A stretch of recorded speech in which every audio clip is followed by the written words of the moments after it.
I had been Charlotte's secretary for 9 years, working diligently and faithfully. Just when I was about to be promoted to vice president, she brought in her first love to replace me. She said he had a better education and was more capable than me. I looked at the woman I had loved for 10 years and was at a loss for words. Chapter 1. As soon as I walked into the office, everyone greeted me with smiles. Congratulations. Congratulations. From now on, we can't call you Secretary Law anymore. You'll be Vice President Law.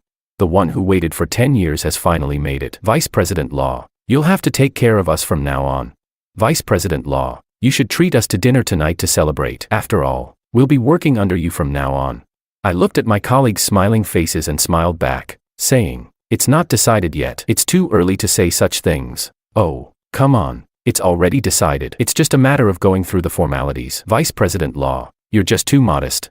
I waved my hand with a smile and walked towards the conference room. My colleagues weren't just flattering me. I had been with New Oriental for 10 years, ever since Charlotte started the company in her sophomore year of college. Though my title was secretary, I not only had to handle proposals, negotiations, and company development strategies, but also take care of her daily needs. You could say that without me, there would be no New Oriental, and Charlotte wouldn't be where she is today. This position of vice president was something I deserved. Suppressing the excitement in my heart, I walked into the conference room. The senior executives were already seated, but the atmosphere was completely different from outside. The room was eerily silent, and as I entered, I saw the concealed frustration and pity on the faces of the colleagues I had fought alongside for years. I paused and looked at Charlotte, who was sitting at the head of the table. Her slender fingers were interlocked on the table, and sitting beside her was a handsome man in a sharp suit. The two were sitting very close, their postures intimate. In that instant, my heart felt like it had plunged into ice water, but I still held onto a sliver of hope and asked quietly, "Charlotte, who is this?" Charlotte avoided my gaze and replied lightly, "This is Kevin, our company's new vice president. In a bit, you'll take him to HR to finalize the paperwork. As for his office space, let's put him next to mine." I stood there, feeling as if someone had slapped me in front of everyone, and the world spun around me. The department manager couldn't hold back anymore and slammed the table as he stood up. "Charlotte, what's the meaning of this? Didn't we agree that the vice president position was going to Edward?" "Exactly." The HR manager frowned. "We all know how much Edward has contributed over the years. You can't just replace him like this. It's not right." These were colleagues I had worked with for years, and we had always gotten along well. Charlotte's face darkened, and her eyes swept across the room. After a moment, she spoke with a hint of anger in her voice. "Am I the president, or are you?" The department manager didn't back down. "You're the president, but the company doesn't belong to you alone. You can't just bring someone in and give them the vice president position. How is that fair?" Charlotte sneered. "Kevin has a master's degree in finance and economics from Columbia. He's better educated than Edward, and he's more capable. I'm doing this for the good of the company." "You're all thinking with your emotions, but a company can't be run on sentiment."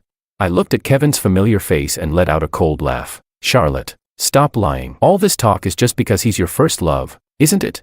Charlotte and I had known each other since high school. Others might not know, but I had a deep impression of Kevin. He was Charlotte's first love. Back then, they had an intense relationship, but they broke up because Charlotte wanted to stay in China to start her business while Kevin wanted to study abroad. Over the years, men had come and gone in Charlotte's life, but none of them had lasted as long as Kevin. Having been so bluntly exposed, Charlotte's expression became a bit awkward. She leaned back in her large leather chair and looked at me with contempt. "Yes, Kevin is my first love, but where am I wrong?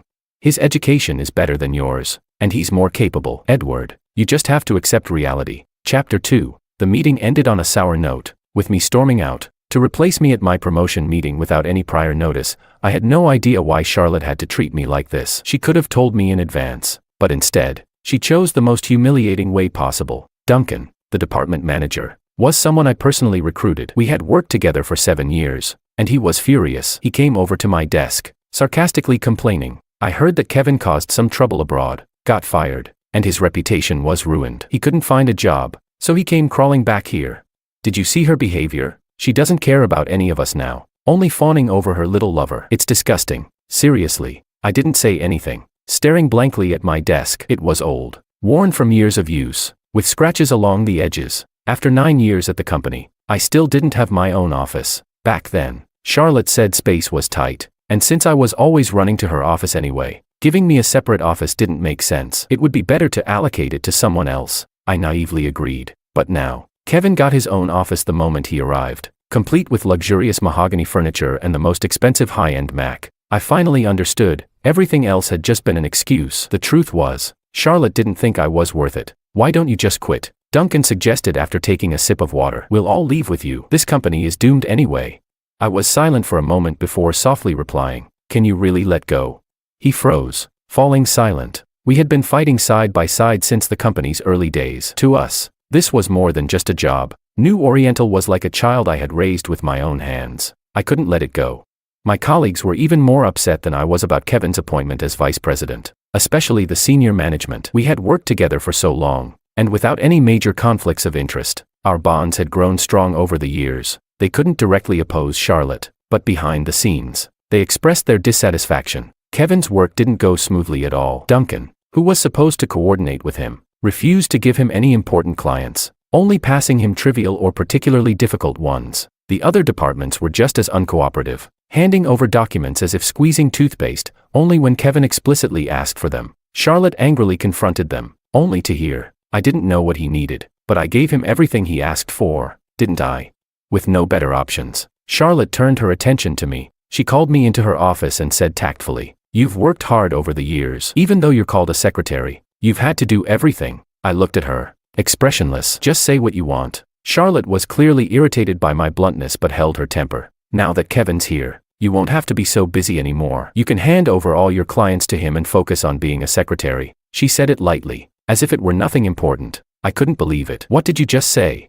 The clients I handled were long-standing ones I had worked hard for years to secure. She knew exactly what sacrifices I had made to win them over. Back when the company was just starting, we had no resources and had to snatch clients from larger companies. It was incredibly difficult. I still remember when we had just graduated, and a 50-something, pot-bellied client took us to a karaoke bar, pointing at a row of drinks and flashing a yellow-toothed grin at Charlotte. If you drink a glass, I'll sign $1 million contract.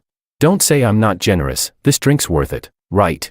Charlotte, proud as ever, couldn't stand the insult and angrily dragged me away, but I knew that if we didn't land this deal, our company's cash flow would collapse. All our hard work would go to waste. I gave her a reassuring smile, sat down, and faced the client. Brother, she can't hold her liquor, but I'll drink with you.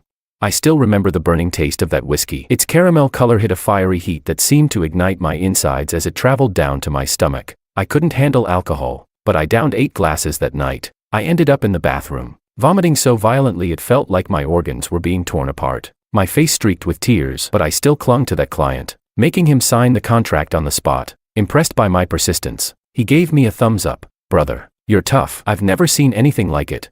Right then and there, he signed a $10 million deal with New Oriental. After he signed the last word, I passed out and ended up in the hospital that night. They pumped my stomach, and I spent the whole night on the brink of death. When I opened my eyes at dawn, Charlotte was sitting by my bedside, her eyes red from crying. I gave her a weak smile. Why are you crying? Our baby is safe now. At that time, she used to call New Oriental our baby. I used to feel embarrassed, but secretly, I was happy every time she used that term. It made me feel like we shared something special. I loved Charlotte, and I knew she knew that too. Back then, she wasn't as composed as she is now. She choked on her words. Why did you do that? So what if we didn't get it? You almost.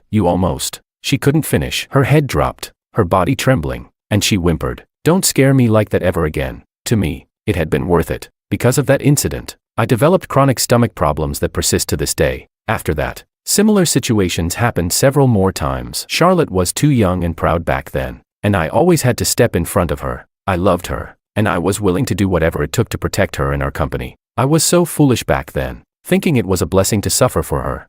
But the same Charlotte, who once swore she wouldn't let me down, was now pushing me out of the company's inner circle. My voice trembled. Charlotte, you know how much I've sacrificed for this company. Why are you doing this to me? Charlotte frowned, irritated. I know you've sacrificed a lot for the company, but who hasn't? Is there any point in constantly bringing it up?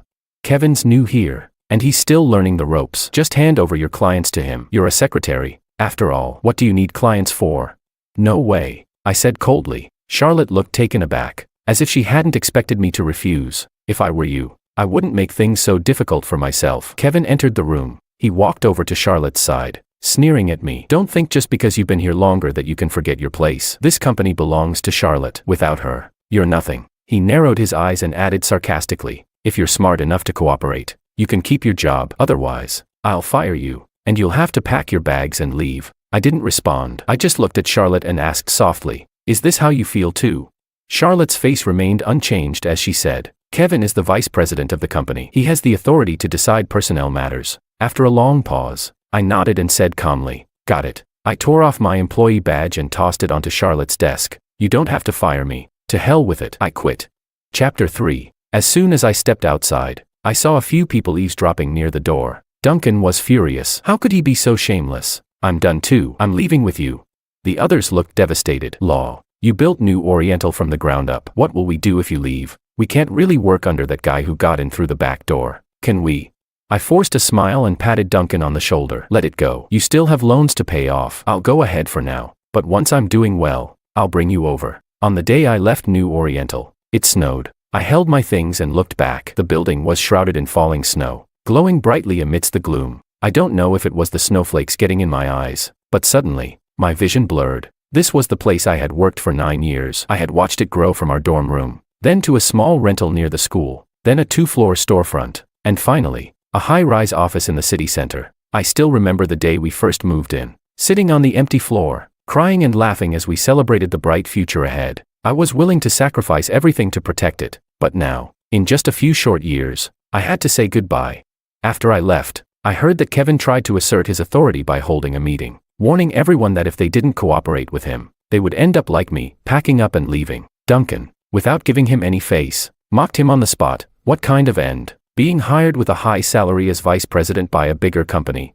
Kevin's face turned green, and the meeting fell apart. He was an idiot. Someone like me, a versatile talent, was always highly sought after. Even back when New Oriental was still small, many big companies tried to poach me, offering salaries starting at $1 million a year, but I turned them all down, putting my heart and soul into Charlotte and New Oriental, working for mere thousands a month, yet finding contentment in her presence. But now, I didn't need to hold back anymore. The day after I resigned, I called Victoria, the CEO of New Oriental's biggest rival, New World Group. I heard you're short of people. Do you think I'm up for the job?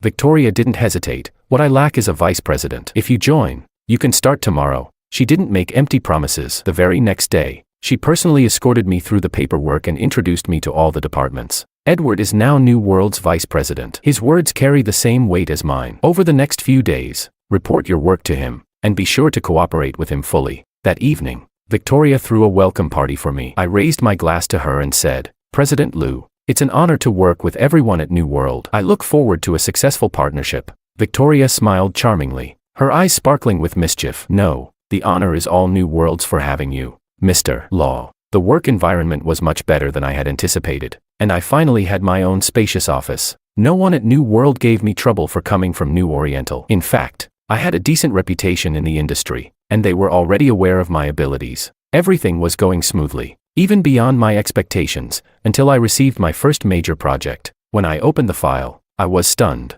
It was the same marketing collaboration with a listed company that I had been working on back at New Oriental. The deal was substantial and crucial for several companies in the city. Charlotte hadn't trusted anyone else with it and had personally assigned me to oversee it. I had spent half a month working on the proposal until I was satisfied with it. Given how much Charlotte valued Kevin, this project must have been handed over to him by now. A fire ignited in my heart. This was my first major project after leaving New Oriental, and my chance to prove myself. This time, I was going to show them exactly what New Oriental had become without me. Chapter 4. On the day of the negotiation, Victoria took me along. Before we even entered, we ran into Charlotte, who had arrived at the same time, with Kevin following closely behind. When he saw me, he frowned slightly. Charlotte's expression was complicated. She looked at me, her lips moving as if she wanted to say something. I walked past her without sparing her a glance. Once the meeting began, we sat across from each other. As I looked at Charlotte, a flood of mixed emotions filled my heart. This was the first time I wasn't sitting by her side,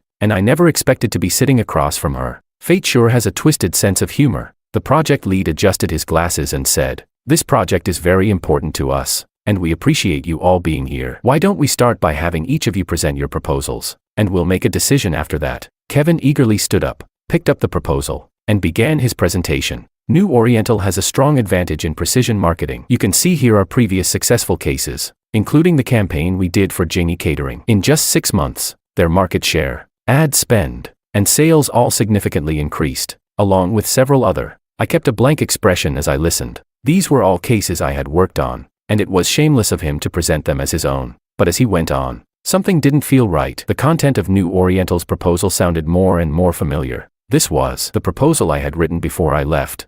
A surge of anger rose in my chest as I turned my gaze toward Charlotte. I couldn't believe she could be this shameless, giving Kevin the proposal I had painstakingly worked on for so long. I had given that proposal to Duncan before I left, but Charlotte must have snatched it for Kevin. I didn't know if I felt more angry or heartbroken. I had been Charlotte's secretary for 9 years, working diligently and faithfully. Even if she didn't like me, at the very least, we were once friends. How could she stoop so low? Charlotte seemed to feel guilty and didn't dare meet my gaze. In that moment, I was utterly disappointed in her. Kevin finished his presentation, and I noticed a look of satisfaction on the project lead's face as he praised. New Oriental never fails to impress. This is an excellent proposal, Mr. Liu. Kevin shamelessly accepted the compliment. Thank you. Now, let's hear from New World. Victoria nodded at me, and I took my proposal to the front. This proposal had been put together in a rush, and I couldn't say it was better than the one Kevin had. After hearing me out, the project lead simply nodded. Well then, wait, I interrupted. I have a question for Mr. Kevin. Just now, you mentioned that New Oriental has 18 marketing branches in S-City. But as far as I know, New Oriental actually only has 8. So, where did the other 10 come from?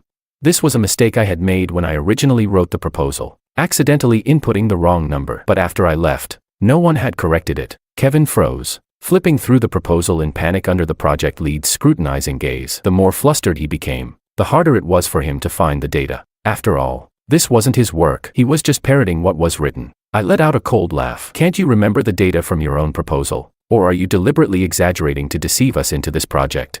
I pressed him harder. Is this how you approach collaboration, with such irresponsibility? How can the client trust you? Kevin was thoroughly rattled. He gritted his teeth and glared at me. It's you. You did this on purpose. I shrugged and replied innocently. This is New Oriental's proposal. What does it have to do with me?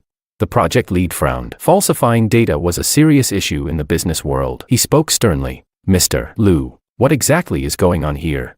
Kevin stammered, unable to explain. Charlotte quickly tried to smooth things over. Sorry, Mr. Zhang. It was a mistake made by our intern. The correct number is 8. Our reputation at New Oriental has always been reliable. Please take a look at our previous case studies. Before she could finish, I interrupted coldly. All those previous cases were done by me. What do they have to do with you? Jingy Foods, Tea Products, Aurora Women's Wear, every single one of those marketing campaigns was designed by me. Edward, how dare you claim them as your own? Victoria smiled at the perfect moment and added, Mr. Zhang, I forgot to mention, our company's vice president, Mr. Edward, was previously employed by New Oriental. All of the successful campaigns you've seen were his handiwork. If you choose to work with New World, Mr. Law will personally oversee the marketing for this project. As we left the building, Charlotte's face was as dark as coal. The project lead directly rejected New Oriental's proposal and signed with us. We are extremely disappointed with New Oriental. Mr. Zhang didn't mince words, coldly stating, you've been too irresponsible. You don't even know how many branches you have. We won't be considering any future collaborations with New Oriental. This project would determine which company could dominate the S-City market, and it was crucial for both companies. Charlotte had put a lot of effort into this project, and the failure would hit her hard. When we left, she looked at me, her tone filled with reproach. Edward, you didn't hold back at all. I raised an eyebrow. Business is war. Surely, President Jean isn't still thinking about showing mercy. She clenched her fists and frowned at me. So, a vice president position was enough for you to sell out our relationship. You're really pragmatic. I stared at Charlotte, realizing that she was genuinely upset and thought I had done something wrong. I found it incredibly absurd. I was so angry that I actually laughed. A smirk spread across my face. Charlotte, it's fine to be useless, but being both useless and shameless is a problem. When I was around, you relied on me. You leaned on me while trying to suppress me. And then you bring in some. I glanced disdainfully at Kevin. Incompetent fool to take my place as vice president. And now you want to call me pragmatic.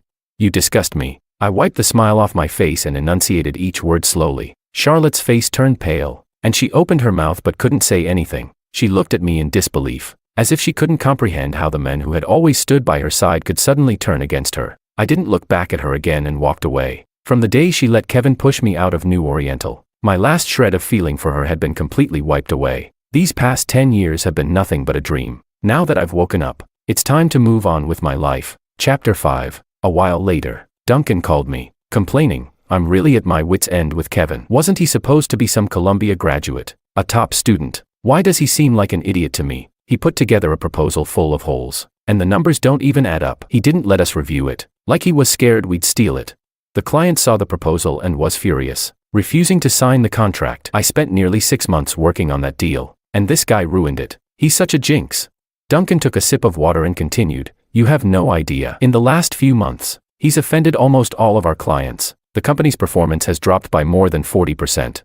After hanging up, I sat in silence. To be honest, I saw this coming from the moment I left. Over the years, I had done everything for Charlotte. I'm the type who, when I care for someone, I give my all, to the point where I'd practically carve out my heart for them. I gave everything I had, but now, I finally understood that things that come too easily are never cherished. I had protected Charlotte too well. 4 years. All the projects she handled were ones I carefully prepared and perfected. Her success had always been backed by my support. Without me, she was nothing. I wanted to move on, to never look back. But in S-City, there were only a few big companies, and we often had to cross paths. In late October, Victoria brought back a project. This company is from Beijing. They're pretty big, and they're looking to launch a marketing campaign. Take a look. After researching it for a while, I said seriously, we can't take on this project. Look, the company is quite large, and their budget is high. If their information and products are fine, why wouldn't they promote in Beijing? Why come all the way here?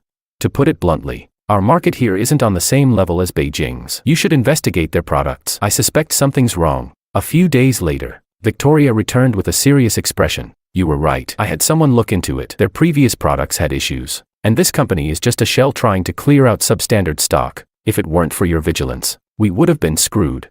I thought the matter had passed. But when I ran into Charlotte again at an industry association meeting, I found out that they had taken the project. Kevin, standing next to Charlotte, sneered at me. Edward, do you really think New Oriental can survive without you? We just landed a huge project, much bigger than anything you've ever done. You were just lucky before, riding on New Oriental's coattails. Don't think the world stops turning without you. I looked at Charlotte, hesitating to speak. Out of spite, I didn't want to tell her the truth about the project. But New Oriental was a company I had built from the ground up, and I couldn't stand the thought of it falling apart. Charlotte misunderstood my silence, and she looked at me intently. Edward, I can live just fine without you. I don't need you. I swallowed the words I wanted to say and chuckled softly. Is that so? Well, that's great, then. Over the next few days, Charlotte and Kevin were visibly riding high. This was the first major project they had completed since I left, and they were eager to flaunt it. All of New Oriental's marketing teams were working overtime to promote the product, pushing it hard. But the higher you climb, the harder you fall when Judgment Day comes. One chilly autumn evening, the first post exposing the product hit the internet. In their marketing campaign, they had started promoting a baby formula. However, many infants who consumed the formula began experiencing severe vomiting and diarrhea, ending up in the hospital. At first, Charlotte and her team managed to suppress the posts by throwing money at the problem. But as more and more posts surfaced, things quickly spiraled out of control. The situation reached a breaking point in November when 2 toddlers, just over a year old, suffered respiratory failure after drinking the formula. Both died shortly after being rushed to the hospital. It was like a hornet's nest had been kicked. Chaos erupted. People were outraged. Every news outlet and website reported on the tragedy, and the company's shady practices were fully exposed. New Oriental, which had promoted the product, got caught in the crossfire and was thoroughly scrutinized. Promoting such a heartless product, doesn't the boss worry about earning money but not living long enough to spend it? How could a product like this get promoted? There must be some shady dealings. This needs a thorough investigation. This kind of corrupt company needs to be shut down.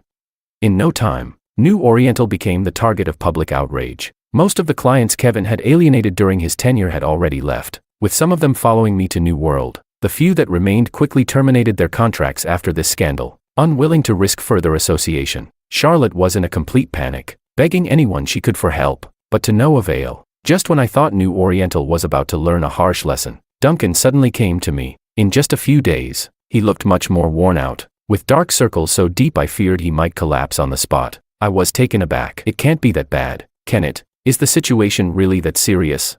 Duncan rubbed his face but said nothing. After a long silence, he buried his head in his hands, his voice filled with mixed emotions. Edward, New Oriental is finished. I frowned. Once the storm passes, it should be fine. The main blame falls on the production company. After all, Duncan let out a bitter laugh. It's not just this. You don't know, New Oriental's been a mess these past few days. After the incident, that idiot Kevin, in his desperation, went to an old acquaintance for advice. The guy asked him to bring out the company's files so they could better diagnose the problem. Isn't that leaking trade secrets? I was shocked. Exactly. Duncan sighed, rubbing his forehead in exhaustion. Kevin was too dumb to realize. He actually handed over the files. Turns out, the guy wasn't trying to help. He was trying to take us down. Now, all of New Oriental's proposals have been leaked, including the ones we were working on for clients. We're being sued, and there's not nearly enough money in the accounts to cover the damages. This time, New Oriental might really be done for. We spent years building it up, and it's about to collapse so quickly. I said nothing. Honestly, I didn't know what to say. I had poured nearly 10 years of my life into New Oriental. Seeing it fall apart like this left me feeling conflicted. Why did Charlotte have to bring back such an incompetent person to be vice president?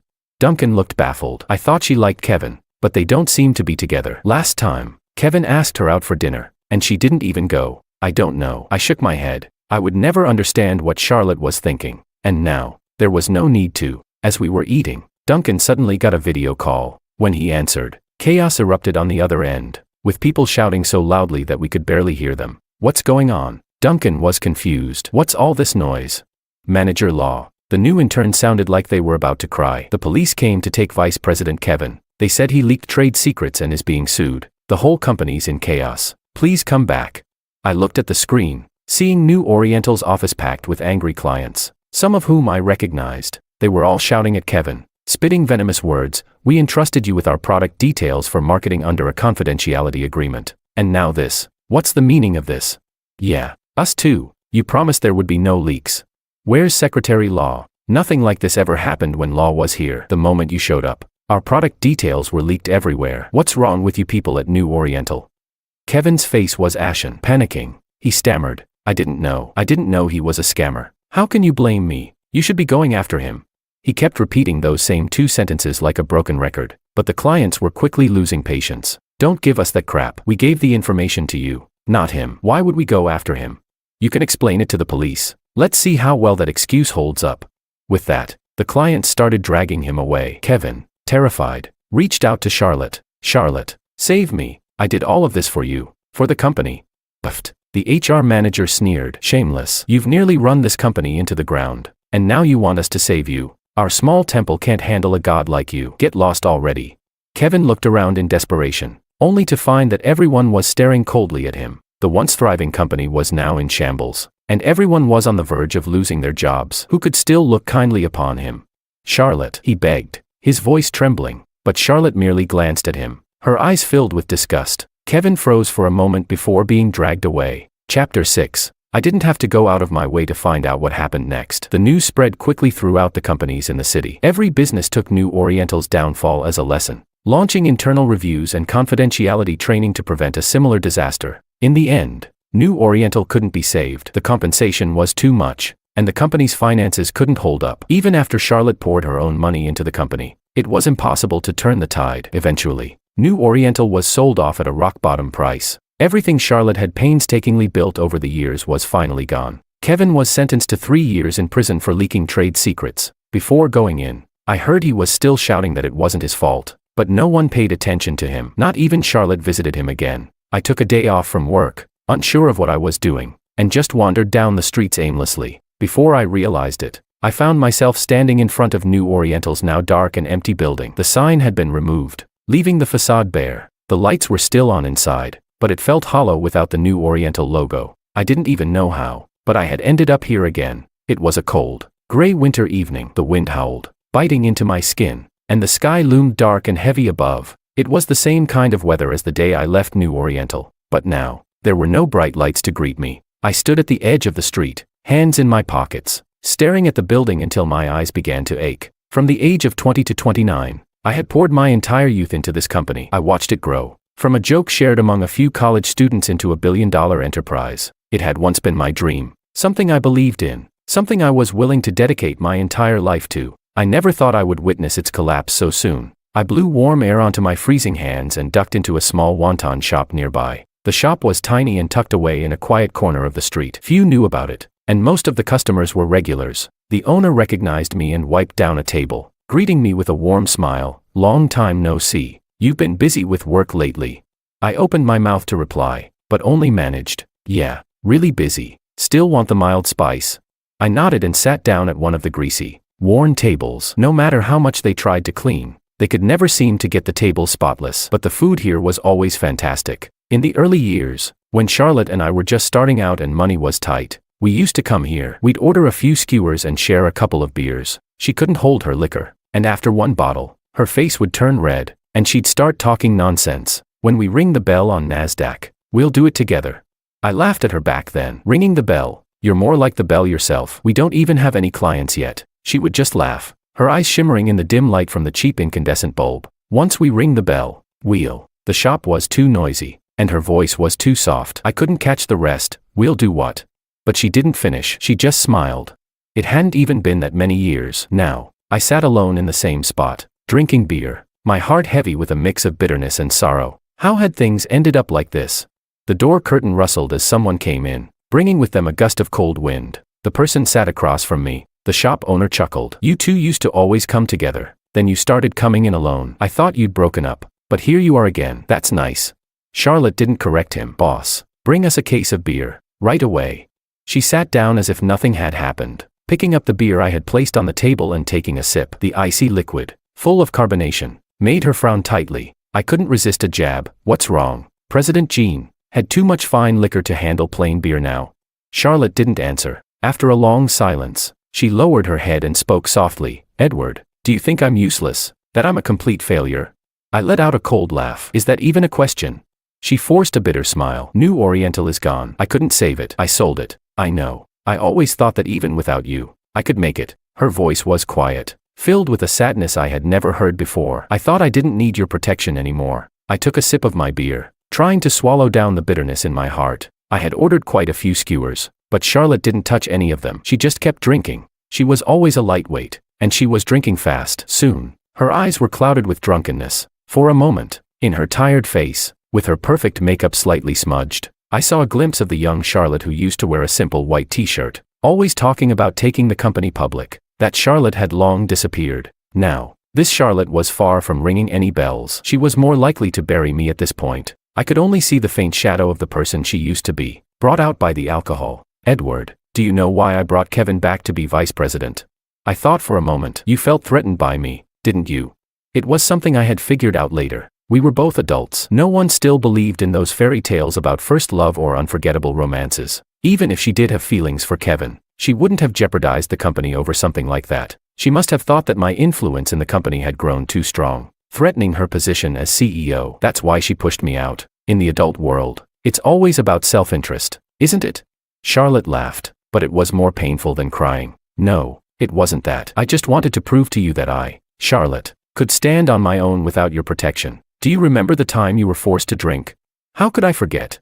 Even now, my stomach still hurts late at night. You couldn't drink back then either. She gazed at me, though it seemed like she was looking far into the past. When they wheeled you into the emergency room, the doctor gave me a critical condition notice. You don't know how scared I was. I thought, I don't need the company. I don't need to be an entrepreneur. I just want you to be okay. I didn't know if it was the bitterness of the beer or something else, but her words made me feel like I was on the verge of tears. Charlotte downed the beer in her hand and crushed the can with trembling fingers. Her eyes were red. Back then, I felt so useless, needing you to protect me like that. I lowered my voice. I did it willingly. I liked you back then. I just wanted you to be okay. I couldn't stand seeing you suffer. And do you think I could stand it? She suddenly retorted. All these years, I never responded to you, not because I didn't like you, but because. She lowered her head, her voice laced with pain. I didn't feel worthy. I didn't think I had the ability to stand by your side. How could I say I loved you?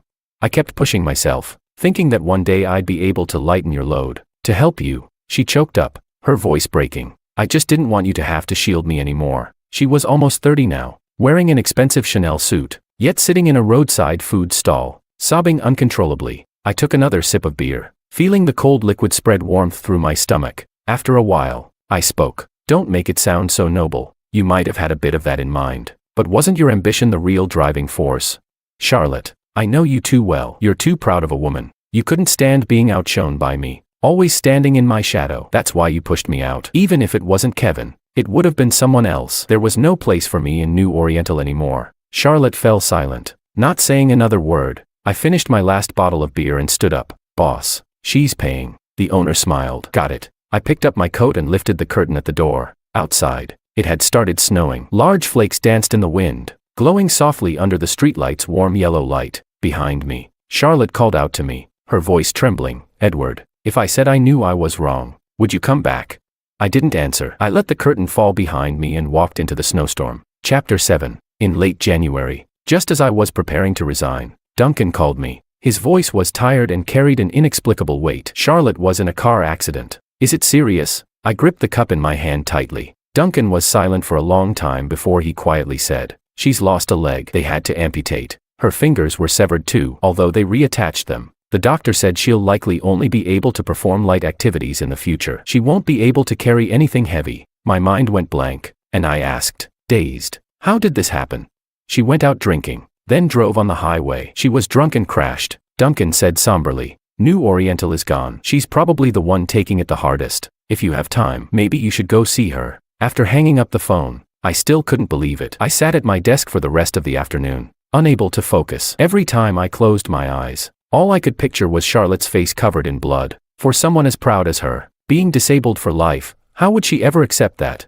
But after thinking about it for a long time, I decided not to visit her. Charlotte and I had been in competition for so long. In her current state, she definitely wouldn't want me to see her at her lowest. Our relationship had run its course. From meeting as teenagers to growing tired of each other, it had come to an end. This complicated, fragile bond, full of too many emotions, was shattered before we could even speak about it. Did she ever love me? Perhaps she did, but that love couldn't withstand her pride and stubbornness. It ends here, I thought as I looked out at the sunset, glowing red like blood. It was a mistake from the start. It's time to stop. When I handed in my resignation, Victoria did everything she could to convince me to stay. "Is there something wrong with the company's benefits? If there's anything you're unhappy about, let me know. I'll fix it." I smiled and shook my head. "The company has treated me well, and so have you, President Liu. I'm just a bit tired. I want to take a break for a while." Victoria sighed regretfully. "Then after you've rested, you must come back. New World's doors will always be open for you." In the following months, I traveled everywhere: Chengdu, Hangzhou, Inner Mongolia, Tibet, abroad. I visited the Maldives, Egypt, toured Europe, and even made my way to Antarctica. All of my best years had been spent working. After everything that had happened recently, I suddenly realized that I had never truly enjoyed life. So, I indulged myself, walking barefoot on the fluorescent beaches of foreign lands, galloping across endless grasslands, and losing myself in the vibrant northern lights under Iceland's night sky. Life was more than just work, and now, I finally discovered a new kind of happiness. In the heat of August, Duncan sent me a message on WeChat. "Haven't you had enough? You're practically a travel influencer now, making us all jealous with your daily posts. Isn't it time for you to come back and get back to the grind?"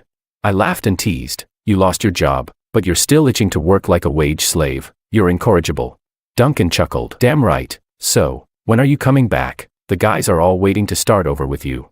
I glanced down at the suitcase in my hand and smiled slightly. "Clean yourself up and wait. I've just landed. This time, I'm definitely taking you guys to ring that bell on NASDAQ." In the distance, the sun began to rise, its rays filling the sky with a golden light.